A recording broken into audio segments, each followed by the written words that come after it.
Hello everyone.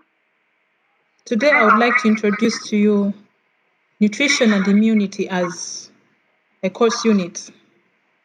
There is a great relationship between human nutrition and the immunity. Usually what you take into your body determines how strong your body will be.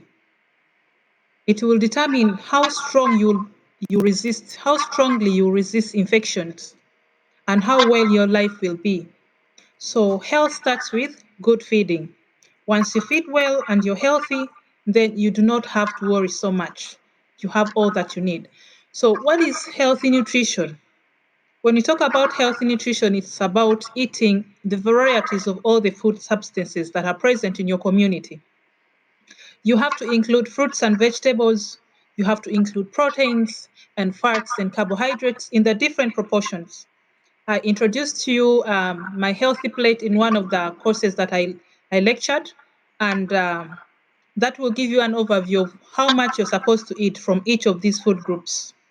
So it's always very, very important that you be very critical in your diet. You do not have to eat too much of anything because anything that is taken in excess becomes toxic to the body. So when you eat too much, it can also stimulate the aging process.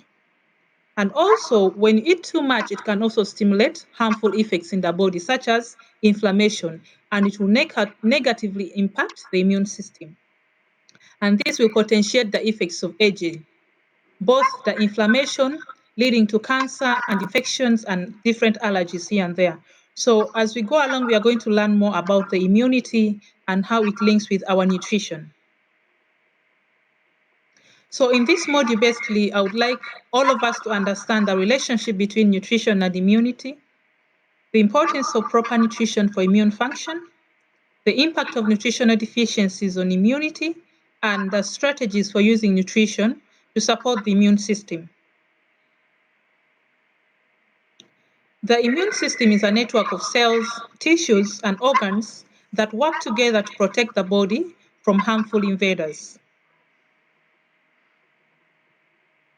So the human body has a network of cells, tissues, and organs that perform different functions to protect the body from any harm. Your heart performs its function, the liver performs, the lungs perform, and even the skin provides a barrier against external substances that may injure your internal body organs. So immunity is something that is very critical to our health. What you eat determines how healthy you will be. And some of our objectives today will be the immune system's role in protecting the body. We shall also talk about the two types of immune responses. We have the innate immune system and the adaptive immune system. And we shall also go ahead and look at the importance of immune cells in fighting infections and disease, and a brief overview of organs that are involved in immune function. So let's briefly look at the immune system and the different parts of the body that provide immunity against different harmful substances. The body's defense against pathogens and disease defines immunity. The immune system ability to distinguish self from non-self. So that will still define for you the immunity. It is the ability of the body to distinguish itself from other substances that are not part of the body. So even this brings us to the aspect of allergies. An allergy is simply a substance that the body recognizes as foreign. So once it recognizes that substance as a foreign substance, then it will produce immunity against it. And so you will see it evidenced with rashes on your body, hives. So the immune system's role in preventing cancer and chronic diseases is also very, very critical. So some of the different parts of the body that provide immunity, you find that mucous membranes provide immunity to the body, the tonsils, the lymphatic vessels, the lymph nodes, the spleen, the lymphatic vessels still, the bone marrow, the skin, and the thymus. So as we go along, we are going to look at all these different parts and what they do in the body to provide immunity. So we have two types of immune responses. One of them is the innate immunity, and the second is the adaptive immunity. But within the two, we find that there are some cells that provide both innate and adaptive immunity. So the innate immune system's non-specific response to pathogens. So its response to pathogens is very not specific. It can fight against every other substance that is foreign to the body. But the adaptive immune system is very specific to pathogens. And how the innate and the adaptive immune responses work together to fight infections. We are going to still look at that interlinkage. So when we look at the innate immunity, we shall find the macrophages, the dendritic cells, the natural killer cells, the neutrophils, the mast cells, the basophils, and the eosinophils. And between the two, the innate and adaptive immunity, we find the natural killer T cells. They are both specific and non-specific in their response to pathogens. For the adaptive immunity, we shall find the B cells, the antibodies, the T cells, and under the T cells, we shall have the CD4 T cells and the CD8 T cells. And these ones are commonly found in the aspect of HIV, how to determine how much this virus has invaded the body. You find out that CD4 cells, once the CD4 count is very low, then you know that the body has been invaded by the virus, and the helper cells are now not able to fight against these infections. So the innate immunity provides the body's first line of defense against pathogens. And it's also non-specific in its response to pathogens and other foreign invaders, as I've earlier mentioned. It includes the physical barriers such as the skin and the mucous membranes, and various other immune cells such as the macrophages and the dendritic cells that I already mentioned. And its response is very rapid towards infections. So what are the features of the immune system? I mentioned earlier on the natural killer cells, the macrophages, the dendritic cells, and the neutrophils. And these recognize the pathogen-associated molecular patterns. These are pumps. These pumps are also a different feature of the innate immune system. And the innate immunity also triggers the inflammatory response to protect the body against infection and injury. So how about the adaptive immune system? In the adaptive immune system, we shall mainly find the B cells and the T cells, and these cells can recognize and eliminate specific pathogens. It's specific to given pathogens. And this immunity provides the body the ability to recognize and respond to specific pathogens. And it also provides long-term immunity to specific pathogens. Once it reacts towards a certain pathogen, then it's going to provide a long-term immunity against these pathogens. You find that with time, when you suffer from this sickness again, your body is going to fight back and you'll not even feel anything. And yet you have your body has been infected with these pathogens. Why? It's because the adaptive immune system has provided a long-term immunity against that pathogen. The ability to remember previous infections and mount a faster and more effective response to reinfection. This is what I'm talking about in the adaptive immune system. It will remember that it once suffered from this and it produced this component against this infection. So it will fight back with even a faster response. And it involves the production of antibodies which can bind to and neutralize the specific pathogens. And this adaptive immunity also involves the activation of the cytotoxic T cells, which can directly kill the infected cells. So what is the role of the immune cells in the body? The immune cells mainly play a critical role in fighting infections and disease. They also are responsible for recognizing and eliminating pathogens. And different types of immune cells have different functions in the immune responses. So particularly, we find that the white blood cells are the primary immune cells. In elementary science, you are taught that the cells that fight against infections in the body are the white blood cells. But again, we are going to find different types of white blood cells. For example, the neutrophils, the macrophages, the B cells, and the T cells. All these are different types of white blood cells that provide different defenses against different pathogens in the body. And each of these white blood cells, as I've said, has a specific function in the immune system. So let's briefly look at each of these types of white blood cells. The white blood cells are also known as leukocytes, and these are the immune cells that circulate in the blood. And these fight infections and all other diseases. So there are several types of white blood cells with their specific functions. For example, the neutrophils. These kill bacteria, fungi, and foreign debris. These are foreign materials that enter to your body through maybe the nose, through the eyes. So this foreign debris is filtered and fought against by the neutrophils. Then the monocytes clean up the damaged cells. In your body, as your body fights against different pathogens, you find that some of these cells are also damaged. And the damage caused to these cells causes these cells to be no longer needed in the body. So once they're no longer needed in the body, they are cleaned out, they are filtered out of the body. And this is done by the monocytes. And then we also have the eosinophils. These ones kill parasites, cancer cells, and they're also involved in allergic responses. And then the lymphocytes help fight viruses and also make antibodies. And then the basophils, finally, these are involved in allergic responses in the body.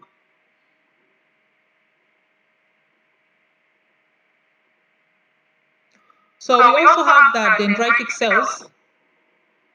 The dendritic cells are antigen-presenting cells which activate the adaptive immune responses.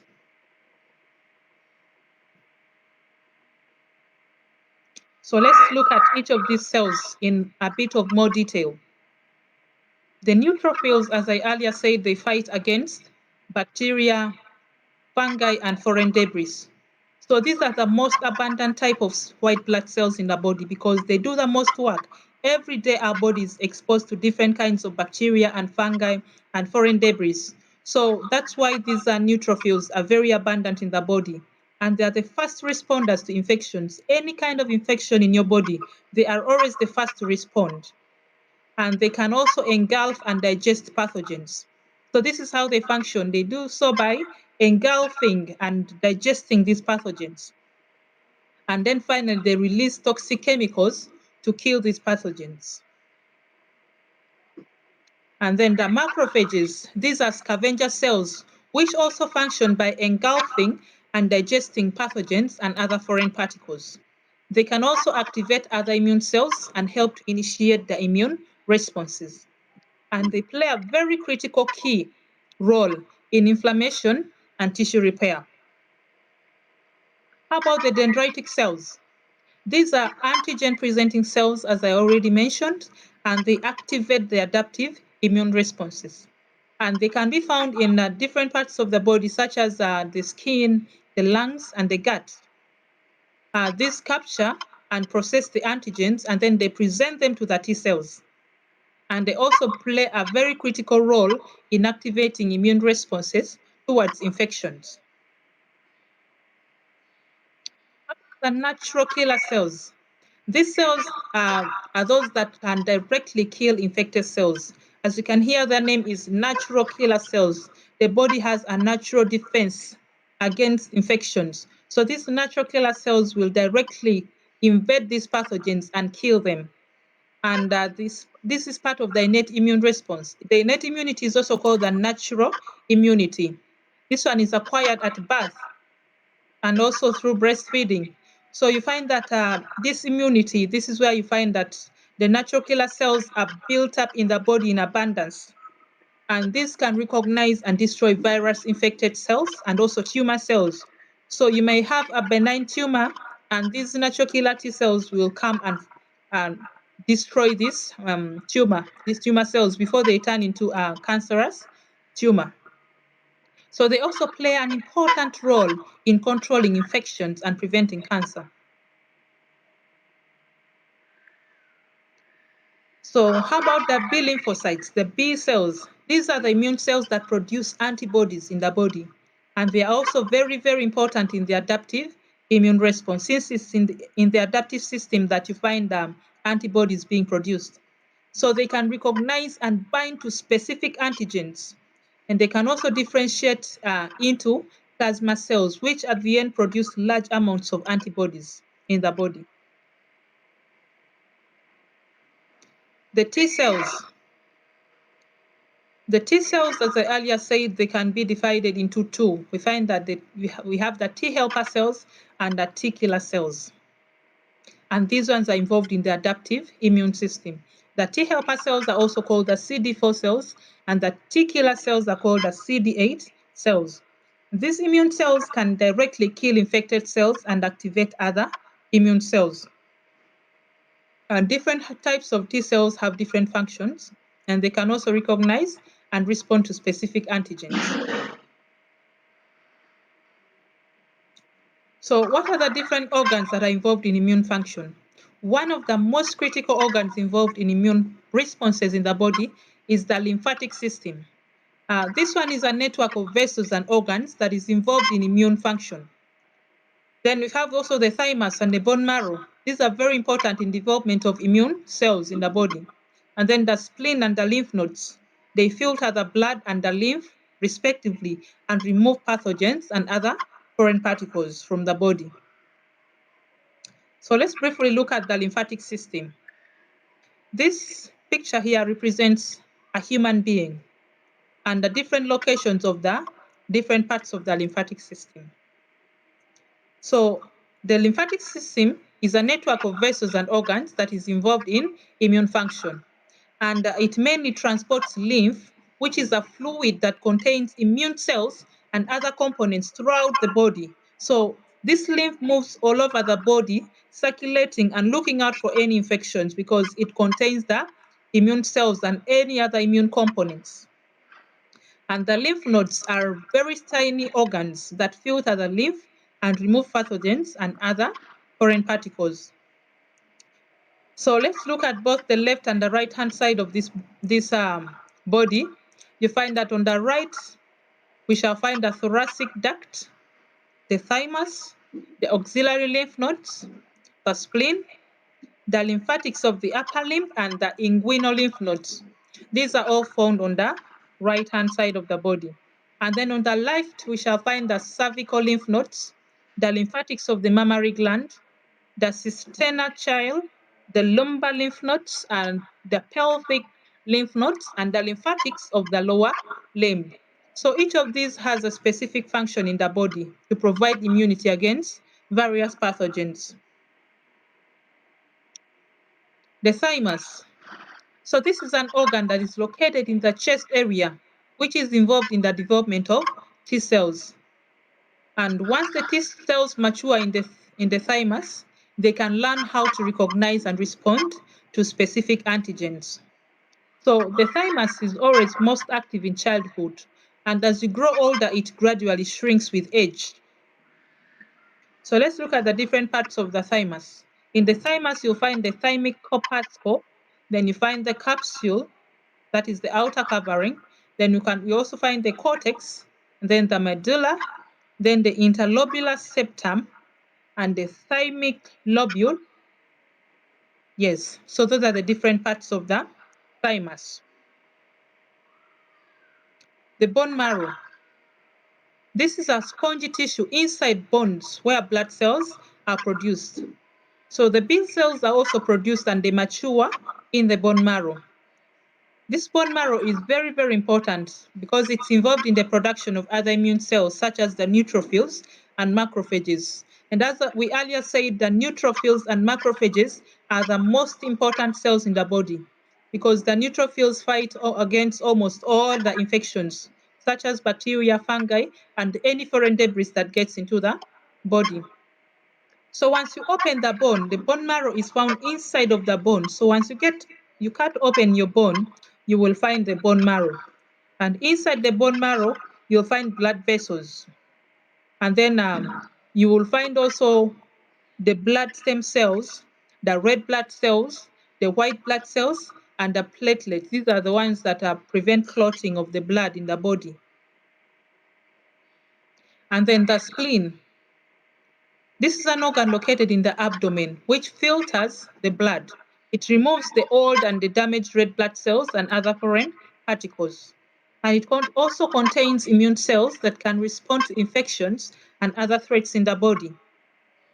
So it has the splenic vein and the splenic artery that joins towards it so that it can filter out the bad and take in the good blood into the body. The lymph nodes. The lymph nodes are small organs located throughout the body that filter lymph, and they contain immune cells that can respond to infections and other threats. So once your lymph nodes are swollen, this is always a sign that there is an active immune response in the body that is being triggered by a certain infection. So swelling of lymph nodes is usually a sign of an infection in the body.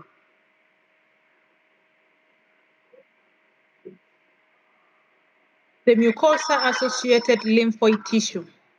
So this one is also very, very important in the body. So this tissue is located in the mucous membranes, such as in the respiratory and the digestive tracts. And it plays a very important role in protecting against pathogens that enter the body through especially the respiratory system and the digestive tracts. So when you get time, please go and look through the mouth system, research and read more, and find a more elaborate picture that you can be able to explain. So it contains immune cells that can also respond to infections and other threats. Then we also have the gut-associated lymphoid tissue.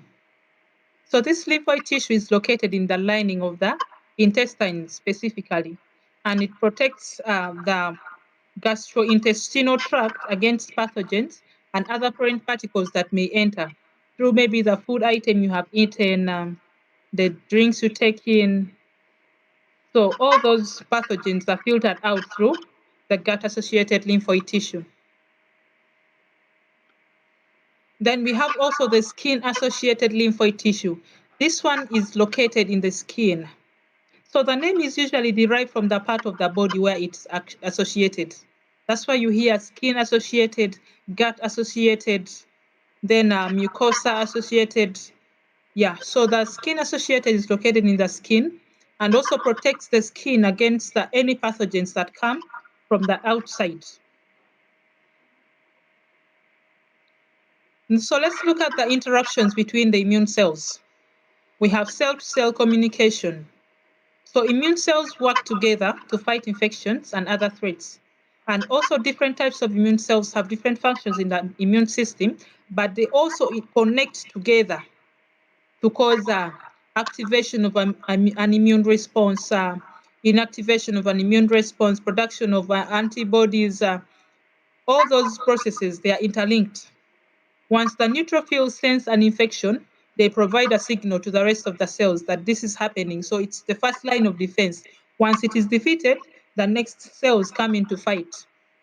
So that is how the immune cells coordinate.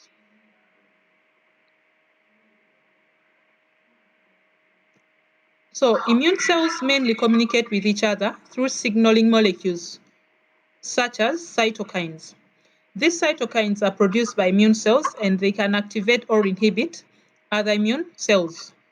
And they play a critical role in coordinating immune responses to infections and other threats.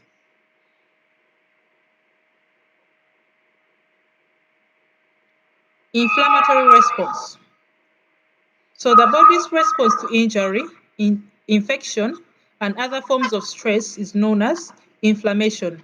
Inflammation is very important to the body because it helps to protect against pathogens and other foreign particles. And once your body senses an external substance, this inflammation can always be seen by redness of the skin, then swelling of that particular part of the skin, and then pain and also heat. You find a lot of heat. For example, if a nail pricks you and pathogens enter into the wound, an immune response is triggered first by the neutrophils. So the neutrophils sense this and then they produce Uh, Past cells, yes, these past cells are the ones that kill the pathogens that immediately attack the surface of the skin once it is injured. And then you'll find that you feel a lot of heat in that area. It is due to the inflammatory response. And shortly you start seeing redness on that part of the body that was pricked by the nail. And shortly still you're going to see swelling. And of course the pain is felt immediately as a result of the response. So inflammation is a key component of the immune system, and it helps remove pathogens and foreign particles. But chronic inflammation can contribute to development of chronic diseases, for example, heart disease and cancer. So how does inflammation take place? It is basically triggered by the presence of pathogens or other foreign particles. The immune cells release the cytokines that cause blood vessels to dilate and become more permeable. And this causes a rush of immune cells to the infected area. So this allows the immune cells to migrate to the site of infection and remove the pathogens and the other foreign particles. We have about 3 types of inflammation. Acute inflammation. This one is a short-term response to injury or infection. When your body gets pricked by a thorn, the first response that occurs, that is acute inflammation. Then chronic inflammation is a long-term response, the one that can contribute to the development of chronic diseases. So continuous inflammation of your tissues and cells in the body causes chronic and long-term responses that can cause even other chronic diseases.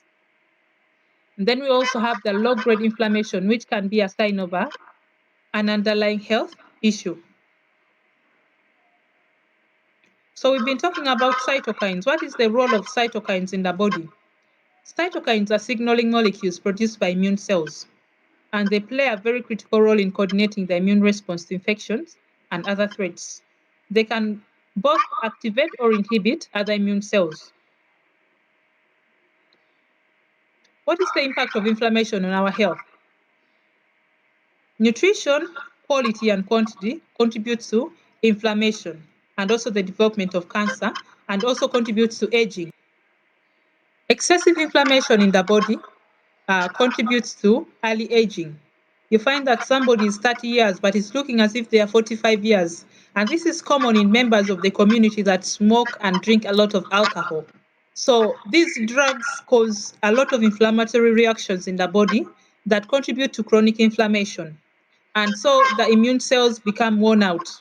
And the end result is early aging. So chronic inflammation, as we already said, contributes to a lot of chronic diseases, for example, heart diseases and cancer. And some lifestyle factors such as diet and exercise can impact the inflammatory response. Eating too much is not healthy for the body. In nutrition, we emphasize moderation and limitation. Do not eat too much. When you eat too much, the body is going to react by causing a lot of inflammatory reactions. And this inflammation will be seen by your skin becoming um, old, wrinkling fast, and then you gain a lot of weight. Also, that too much weight is not healthy for the body. That is obesity. So at the end of the day, if you eat too much and you do not exercise, or maybe you eat unhealthy foods, junk foods, you drink a lot of alcohol, you smoke, you take different kinds of drugs and opioids. So this causes the body to uh, produce a lot of inflammation, and of course it leads to early aging and also contributes to cancer. So how does nutrition affect the immune system? What is the relationship between nutrition and infection? Proper nutrition is critical for well functioning of the immune system. And most nutritional deficiencies can also compromise the immune function and increase the risk of infections and other diseases. Certain nutrients, for example, vitamins and antioxidants, are very important for immune function. So when you take foods that are rich in these different vitamins and antioxidants, then you are able to counteract the different effects of inflammation in the body. So let's simply look at this cycle that shows us the association between malnutrition and infection. Malnutrition impairs the barrier protection. It impairs the function of the skin, even the gut, the respiratory system. When a child is very malnourished, you find that reductive adaptation takes place in the body. And this process causes many parts and many functions of the body to shut down to let the brain to function. So you find that at the end of the day, there will be impaired barrier protection against different infections. So you find that the risk of this child becoming infected with different viruses and bacteria becomes high. That is why that once a child is screened as severely malnourished, they are given antibiotics, systemic antibiotics, to fight against all those infections that might have come as a result of the malnutrition. And also, this malnutrition at the end of the day impairs the immune function, and this increases the infections in the body. The same way, also, when someone has a lot of infection in the body, it will lead to malnutrition. How? This infection will decrease dietary intake. The person will lose appetite. Once the person loses appetite, they're not going to eat enough food. Once they're not consuming enough food, of course, the body is going to be compromised of nutrients, and this will lead to malnutrition. Infection can also cause malabsorption of nutrients in the body. You find that the gut cannot absorb some of the nutrients very well, such as vitamin A, vitamin C, even iron. So once their absorption is compromised, they find that certain deficiencies arise. So you find that the effects of the various infections that come into the body eventually will lead to malnutrition. So how do we boost our immunity through nutrition? The answer is very simple: by eating a balanced diet and also exercising. Drink enough water, eat a variety of fruits and vegetables, consume carbohydrates in moderation. Do not take a lot of carbohydrate foods because this causes excess calories in the body, and these excess calories will accelerate the inflammation. Too much sugars in the body increase the rate of um, oxidative reactive oxygen species, and these reactive oxygen species are the ones involved in the inflammation. So this too much inflammation, of course, will become chronic with the time, and hence it will lead to early aging and also contribute to cancer. So let's further again look at more of this relationship between nutrition and immunity. You find that good nutrition will contribute to a good nutrient status and nutrient stores. At the end of the day, there will be good immune function in the body and good defense against pathogens. But poor nutrient supply will cause poor nutrient status and SOAS, hence poor immune function and poor defense against pathogens. And this will lead to more infections and more severe infections, even greater illnesses, and then eventually death will happen. So it's very important to have a balanced diet. When you look at this picture, it shows you the variety of food substances that you can consume. Fruits and vegetables are particularly rich in vitamins and minerals, and these are very essential for immunity. So we shall look at them in more detail in the next presentation that I will make, giving you the details of the different nutrients and their role in immunity in the body. So you always have to aim for color and a variety of colors, and this will maximize the benefit. The more color in your food, the more nutritious foods you are consuming. Some of the immune boosting nutrients, vitamin A, vitamin C, and E, they act as antioxidants and they protect the immune cells against inflammation and oxidation. Zinc is also very important for immune cell development and function. And eating a variety of colorful fruits and vegetables can provide all these nutrients and boost your immunity. The importance of a balanced diet has already been reflected. A balanced diet will provide you with all the nutrients that you desire in your body to function well and hence also have a healthy immune function in the body. So some of the foods that you should include in your diet for a stronger immune system include vitamin C, vitamin D, vitamin E, zinc, and selenium-rich foods. And also they help to boost your immune system. Some of the examples of these foods, you have the citrus fruits such as oranges, mangoes, lemons, tangerines, then almonds and yogurt, and many others that have not been mentioned. So thank you very much for being such a great learner. Keep up the learning. Amen.